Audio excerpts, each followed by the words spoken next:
Leading this special news break, an explosion in Civic shortly before lunchtime today has claimed 15 lives. Rescuers entering the lower levels of the federal building where the explosion happened expect to find many more fatalities. Already hundreds of walking wounded have made their way to aid posts which have been set up right across the city. Evacuation points around Canberra have also been established to cope with an expected influx of injured. Joining me now from the ACT Emergency Services Operations Centre in Curtin is reporter Andrew Parsons. Andrew, we're being told a state of emergency has been declared as a result of this unfolding tragedy. That's right, Christine. A state of emergency has been declared in the ACT by the ACT Chief Minister and ACT Chief Police Officer after this explosion in Civic. As you were saying before, 15 people have been confirmed deceased by police, and quite a few hundred other people are unaccounted for as well as injured. At this stage, a lot of resources are coming in from other states and regions around the ACT. Obviously, as you can see behind me, ACT Emergency Services are fully stretched. What advice are emergency services personnel giving to residents and office workers now that a state of emergency has been declared? The advice from emergency services at this stage, Christine, is that residents are asked not to come into Civic. If you have loved ones or people that you are concerned about, we're going to give you a telephone number very shortly to contact, but emergency services are asking all people who are not involved in the recovery and rescue operation not to come into the Civic area. We know 15 people have died and the death toll is expected to rise. How many more people have been injured or are still missing? Police won't confirm at this stage just how many people have been injured. It is believed, emergency services are telling us, people in the hundreds have been injured, but it is confirmed that 15 people have been killed as a result of this explosion in Civic today. Obviously, there are some very serious injuries as a result. What type of injuries are emergency service crews treating at the scene?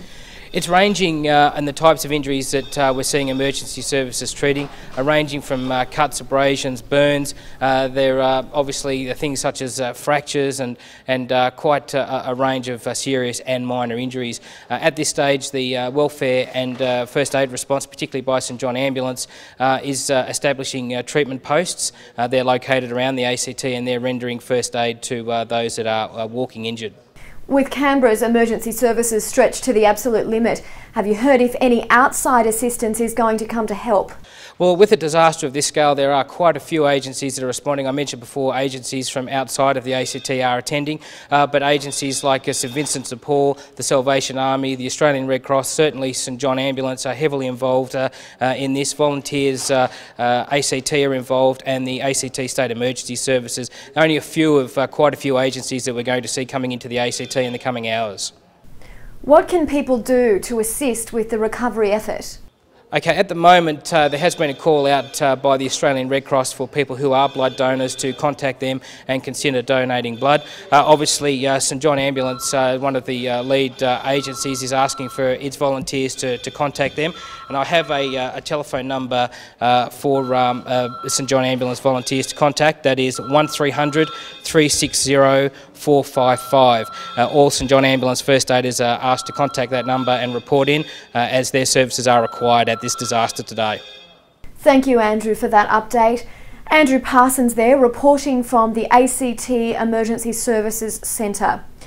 With the number of injured from the explosion today reaching into the hundreds, emergency services in the ACT have been pushed to breaking point to assist with the huge number of injured. Aid centres have been established at the scene and across Canberra to cope with more minor injuries.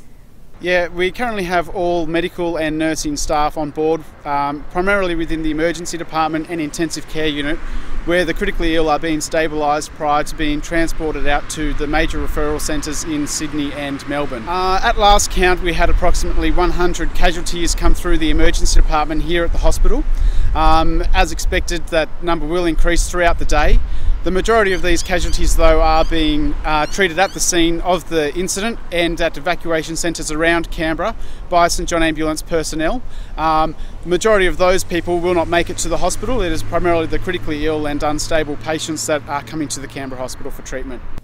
Stay with us as we continue our live coverage of this disaster in the national capital.